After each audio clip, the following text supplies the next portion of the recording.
Hello there. You're new in town, aren't you? Have you ever seen such a fascinating place?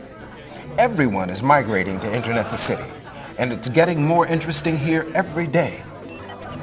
You'll be able to conduct research on just about anything, preview records and movies, receive up-to-the-minute reports on news, sports, and stocks, visit people and places all over the world. The Internet got its start back in the early 60s when some brilliant computer scientists invented languages that allow computers to communicate with each other.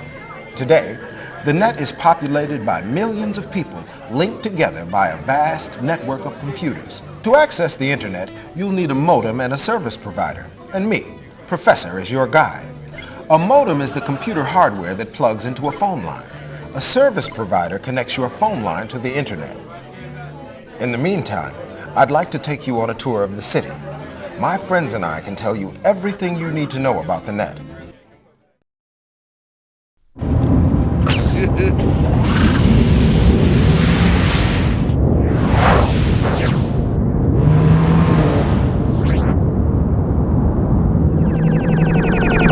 Hey, bub.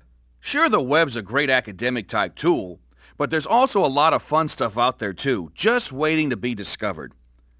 If you know what kind of things you're looking for, all you need to do is to use one of the web search engines. But I find that when I'm just looking for something to amuse me, I do better with one of the web subcategory lists, which are also available with most of the search engines and sites like Netcafe Online. For example, I have one of those category search pages right here. And as you can see, there's a number of topics available. I can pick the one I want to browse, such as entertainment, and then click on humor.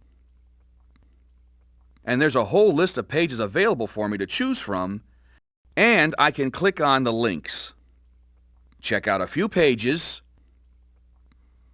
and then use the back button to go back and browse through some of the humor pages that I sort of blew by, just to make sure I didn't miss any good ones. Ah, here's that page of car jokes again. I thought I saw a few taxi jokes I hadn't heard. I'm glad I went back. Now I can look for the word taxi by clicking on the Find button. Typing in taxi and pressing return. What?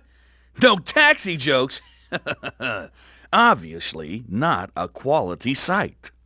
Well, I'll probably want to come back later and print out some of these other car jokes, so I can add this page to my bookmarks list by going up to the Bookmarks menu and selecting Add Bookmark. And it'll be waiting for me later under my Bookmarks menu. It couldn't be easier. Netscape Navigator's basic toolbar controls are simple to use. Back returns you to a page you've already visited.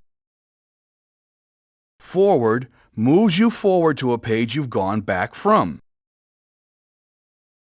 You can configure the home icon so that it automatically brings up the web page of your choice. Reload transfers the page again, which is useful if the page transfer is interrupted in some way or is taking too long to load onto your computer. Images loads the images in the page. If you have a slow connection to the Internet, you can choose not to display images automatically by deselecting the Options menu Auto Load Images command,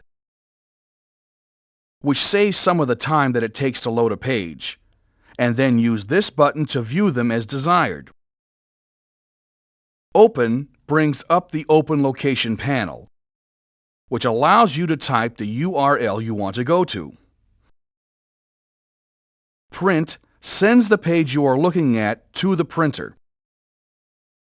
Find searches for the word or words in the page you are viewing. Stop is useful for interrupting a page transfer when it is taking too long. Netscape Navigator offers a history list, which is a collection of the addresses you visited on the web during that session. From the Navigator's Go menu, simply select one of the entries from the history list at the bottom of the menu. Or you can choose to display the history list in a window by itself by going to the window menu and selecting History. You can then select a page to go to by double-clicking on it. Note that the history list is erased each time you quit Netscape Navigator. It's been a while since I checked my news groups in Usenet. I think I'll do that now. The first thing I want to do is to look at all the news groups. See if there are any that tickle my fancy. Here's one on computers that sounds interesting. I think I'll subscribe to it. And I want to check on the news groups about TV shows, which I'll find under the recreation category. My favorite show, rec.art.tv.taxi.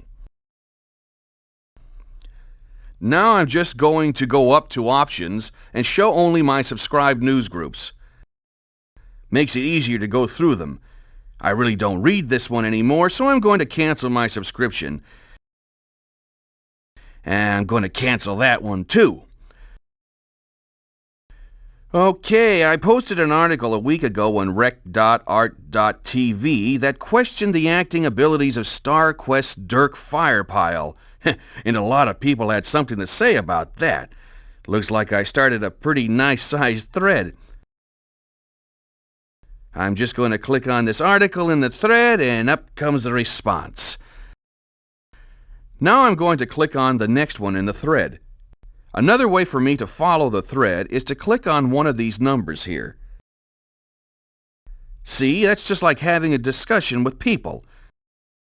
And some like Dirk, but I gotta tell you, most people seem to agree with me. Now I'm going to mark this thread as being read.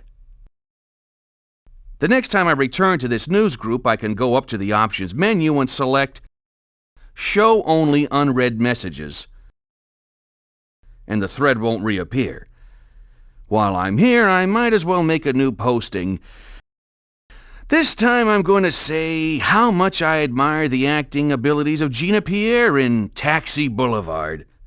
You're probably anxious to get going, so I'll catch you later. When you need to find the email address of an individual or organization, you can perform a search for it using a variety of different tools. For example, you can go up to Directory and select Internet White Pages. This brings up a hyperlinked list of resources for finding email addresses. If your search is unsuccessful, another great way to locate tools is to visit the Nettaxi search page. From the main menu, click on NetCafe Online. Once there, click on Nettaxi Search, which produces a list of the different search tools. Of course, the easiest way to find an email address is to simply ask someone for it. Email addresses are also finding their way onto more and more business cards these days.